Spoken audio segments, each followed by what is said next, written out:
See the first half stats by Jason Stone, injury lawyers, official injury law firm with Boston Celtics. Injured. Better phone Stone. And better stop Jaylen Brown if you're Portland. Hot into the second, starts the third with a hoop.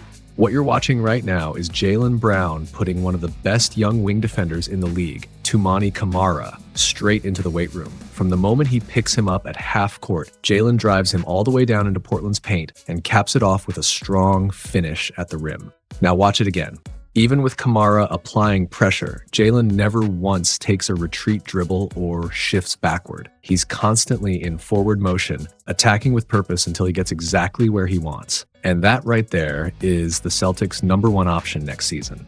With Tatum likely sidelined for the year, the big question around Boston is whether Jaylen is truly ready to step into that role and carry the load. And the thing is, his game is completely different from Tatum's. Tatum thrives on skill, footwork, and shot creation, using his handle and footwork to shake defenders or create space for jump shots. Jaylen, though, he's built on power. While he's got the handle and finesse when he needs it, his bread and butter is overwhelming his matchup one-on-one with size and strength. Watch how Jaylen uses his left arm on this play, not to push off, but as a shield. It's enough to create that sliver of separation against Wiggins before he muscles his way to the rim. Then here again, this time it's his right arm against Juzang. Juzang actually plays solid defense, but Jaylen is simply too strong and too forceful in finding a way to get to the rim. And then there's this next clip, the perfect example of how smartly he alternates that off arm. Against a tank of a defender in Lou Dort, Jaylen uses it almost like a guide, maneuvering his way from the top of the key straight into the paint, and still finishing strong through heavy contact. Last season, among all players who attempted at least 200 drives, Jaylen ranked in the top 30% of the league in field goal efficiency. That alone shows how effective he is when attacking off the dribble. But what makes him stand out isn't just his ability to get all the way to the rim. He's an underrated tough shot maker who can score in a variety of ways. These drives aren't always ending at the basket. Many of them lead to mid-range jumpers as well. Now, Jaylen didn't have his best shooting year from mid-range, hitting around 40%, but he's always been known as a reliable and confident scorer from that area. The way he approaches those shots is very similar to how he attacks the rim in isolation plays. He uses his off arm to carve out just enough separation, and the moment he sees even an inch of daylight, he'll rise up with no hesitation. What often goes unnoticed is the difficulty of these shots he's making. Some of them are so well contested that the defender genuinely couldn't have played it any better, and yet Jaylen still makes it look effortless. Take Merrill, for example. He cuts off the drive, sticks to Jaylen like glue without giving up an inch of space, gets a good contest, and Jaylen still banks in the jumper. That's not bad defense. That's just better shot making. The same thing shows up against Castle. On this freeze frame, you'll see Castle with a full extension of his arm right in Jaylen's space. There's nothing more Castle could have done, and still, Jaylen calmly drains the jumper as if there wasn't even a hand in his face. And for anyone who thinks Jaylen only gets these shots off because he's taller than his matchups, think again. He's knocking down pull-up threes right over 7-footers. That's not a size mismatch. That's elite, tough shot making. The level of difficulty on some of these jumpers Jaylen's knocking down is sky high, yet he makes them look effortless. And it's not just on ISOs. The Celtics have been creative, running off-ball sets and even inbounds plays designed specifically to free him up, giving him that extra step of separation and momentum to attack the rim. Credit to the coaching staff here. Last season, they made it a point to lean into this part of his game, intentionally designing more off-ball actions for Jaylen than for any other Celtic. They knew just how devastating he can be when he's put in motion, and they built it right into the game plan. And with Tatum expected to miss most, if not all of the upcoming season, Jaylen's offensive load is only going to grow. That means we should see even more of these sets, giving him the space and rhythm he needs to consistently break down defenses. But Jaylen's impact isn't limited to just downhill attacks. Anytime he senses a mismatch, especially off the ball, he wastes no time looking to punish them in the post.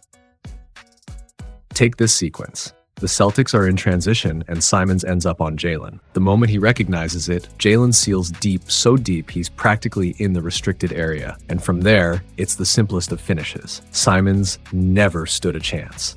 In this other clip, the Nets are going small. Jaylen, knowing this, gets down the floor quickly, posting up Martin before the defense can get set. By the time help arrives, it's already too late. Jaylen rises, knocks down the jumper, and honestly could have easily drawn the N1. What makes him so dangerous in these situations is that he's not just hunting his own shot. If the defense collapses, Jaylen has the poise to read it, swing the ball, and create an easy look for a teammate. The Celtics lean into that versatility. They don't just free him with off-ball actions to open up his driving game. They deliberately design sets that let him punish mismatches on the block as well, where his size, strength, and touch overwhelms smaller defenders who simply can't keep up. But let's circle back to his driving game for a moment. There's been this narrative floating around for years that Jaylen is some kind of turnover machine on drives, especially when it comes to using his left hand. And honestly, that narrative is getting extremely overstated. Last season, Jaylen turned the ball over on less than 7% of his drives. To put that in context, that's roughly 1 turnover for every 15 drives he attempts, which really isn't bad at all. In fact, it's right in line with guys like Giannis, LeBron, and Curry, and even better than Anthony Edwards last season.